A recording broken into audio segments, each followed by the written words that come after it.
warahmatullahi wabarakatuh. Kami dari kelompok 4 ingin mempresentasikan tentang sistem dan dinamika demokrasi Pancasila. Perkenalkan, nama saya Deviana. Nama saya Muhammad Safijal. Perkenalkan, nama saya Abu Ferdian. Perkenalkan, nama saya Salsabila. Perkenalkan, nama saya Assalamualaikum warahmatullahi wabarakatuh. Saya dari kelompok 1 ingin mempresentasikan tentang sistem dan dinamika demokrasi Pancasila. Sistem dan dinamika demokrasi Pancasila itu ada hakikat demokrasi. Yang pertama, makna demokrasi. Memahami makna demokrasi sangat penting dilakukan supaya kalian tidak terjebak kepada penafsiran yang salah dalam mengartikan demokrasi.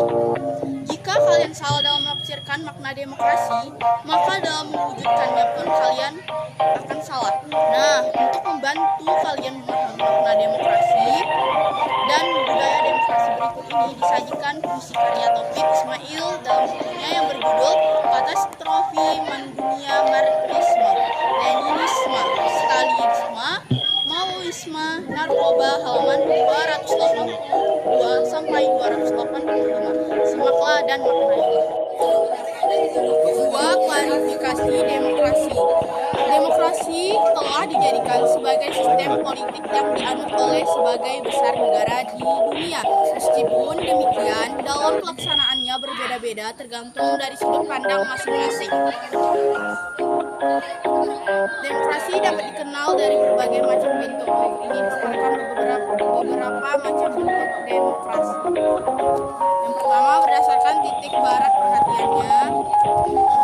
Dilihat dari titik barat yang menjadi perhatiannya, demokrasi dapat dibedakan ke dalam 3 bentuk. Yang pertama, demokrasi formal. Yang kedua, demokrasi material. Yang ketiga, demokrasi gabungan.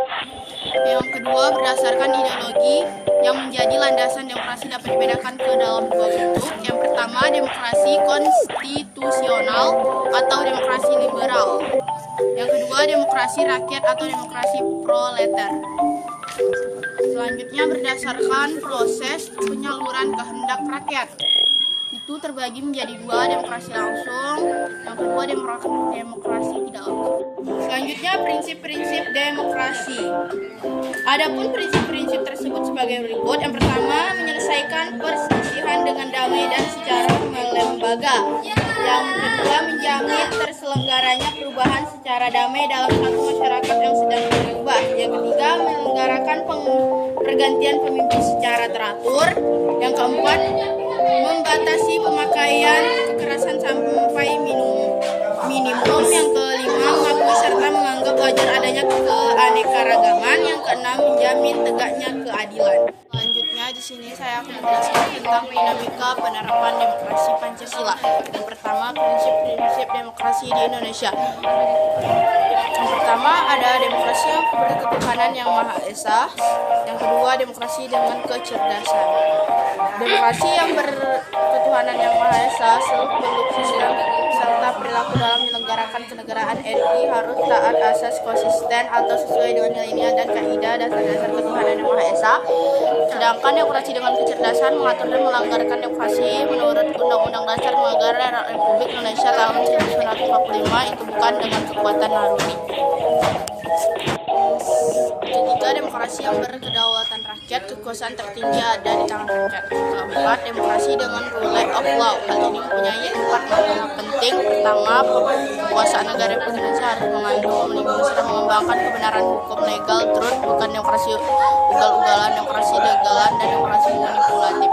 Yang kelima, demokrasi dengan pemisahan kekuasaan negara. Demokrasi menurut Undang-Undang Dasar Negara Republik Indonesia tahun 1945 bukan saja mengakui kekuasaan negara Republik Indonesia yang tidak tak terbatas secara hukum.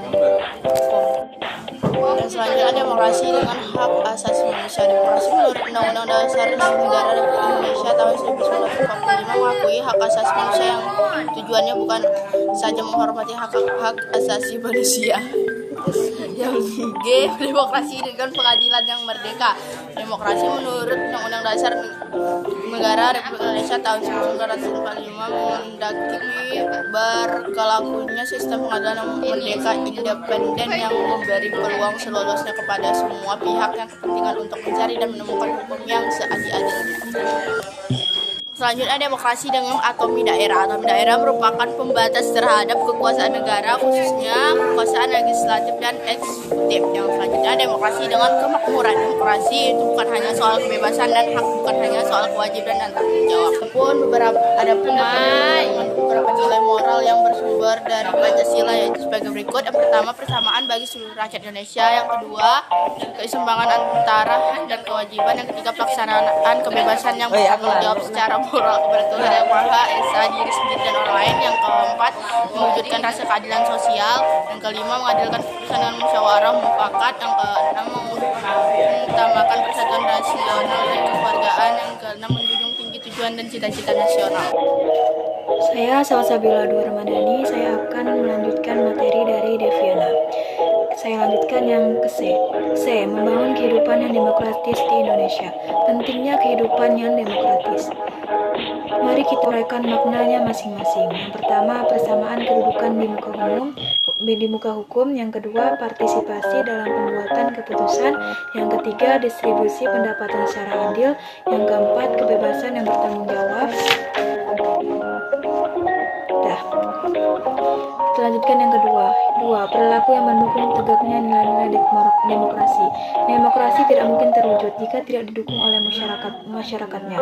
Pada dasarnya, tumbuhnya budaya demokrasi disebabkan karena rakyat tidak senang dengan tindakan yang sewenang-wenangnya, baik dari pihak penguasa maupun dari rakyat sendiri.